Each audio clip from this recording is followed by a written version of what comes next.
I wonder if Warren actually has a flat screen. Do you still have one of those boxy TV? You have a color TV, probably, right, Warren? But if you actually, you got a flat screen? I've got an 85-incher. I like to watch sports on television. Is it a Samsung, Warren? Can you disclose that? It is a Samsung, yeah. Mine too. Yeah, it's a Samsung. And I watch the Super Bowl and I watch everything.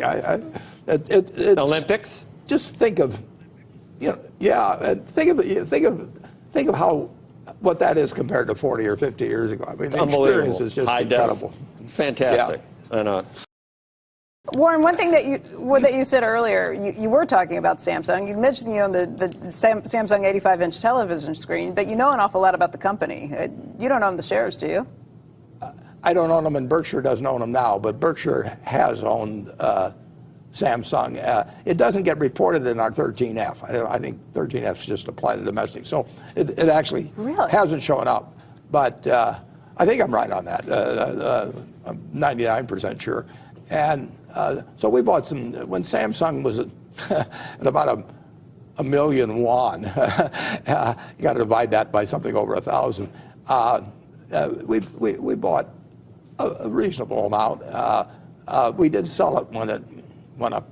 It's higher than this now. It went up to 1.8 million or something. I think it's around 2 million, 3 or 4. The won went in our favor a little bit too, so we did a little bit better in dollars. What, I mean, I don't think of you as, in the past you have bought some South Korean stocks, I think. That was a while ago. Why were you looking at Samsung at this point? It was very, very cheap. They had a lot of cash. They hadn't done much on buying in their stock, but they had talked about it. But it was just very cheap. It was a big, strong, good company. Yeah, I remember you buying a South Korean retailer, was it, years ago? Yeah, there was a time when I bought a whole bunch of little ones. Right about the time when we traveled. Yeah, exactly. And the Korean market was very cheap. I mean, ridiculously cheap after the 1998 when they had all kinds of troubles. And there were a lot of bargains in Korea. When you say a reasonable amount, are we talking north of $1 billion? Well, we probably made in the hundreds of millions someplace. But, you made that much on the transaction? That's my memory. It kind of been 500 million or 400. I don't remember exactly. The Korean market was just ridiculously undervalued a few years back. The world formed an opinion about Korean stocks based on the problems that Korea had in 1997 and 1998. But subsequent to that period, both the national government improved its financial position enormously, and individual companies restored their balance sheets, developed greater earning power. And in 2002 or 2003, when I looked, I should have looked earlier, but when I looked, there were all kinds of really outstanding companies selling at 3 or 4 times earnings. I mean, POSCO was ridiculously cheap.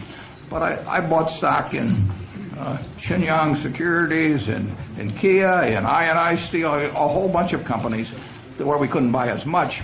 But they were selling at 3 times earnings or 4 times earnings, and their balance sheets were far, far stronger than they'd been just a few years earlier. I think the question was directed to me was about investment tips. I don't have any investment tips. I do have a bit of investment advice, which is simply to look at a share of stock, if you're buying a share of stock, as a part of a business. In other words, it's not some little thing that it has a chart where the price goes up and down, or the volume, or people talk about it on television or anything like that. You want to look at it as part of a business. And when we bought POSCO, for instance, it had about 90 million shares outstanding. It was selling at about 150,000 won. And we simply multiply 150,000 times 90 million, and we try to decide whether the business is worth more or less than that amount.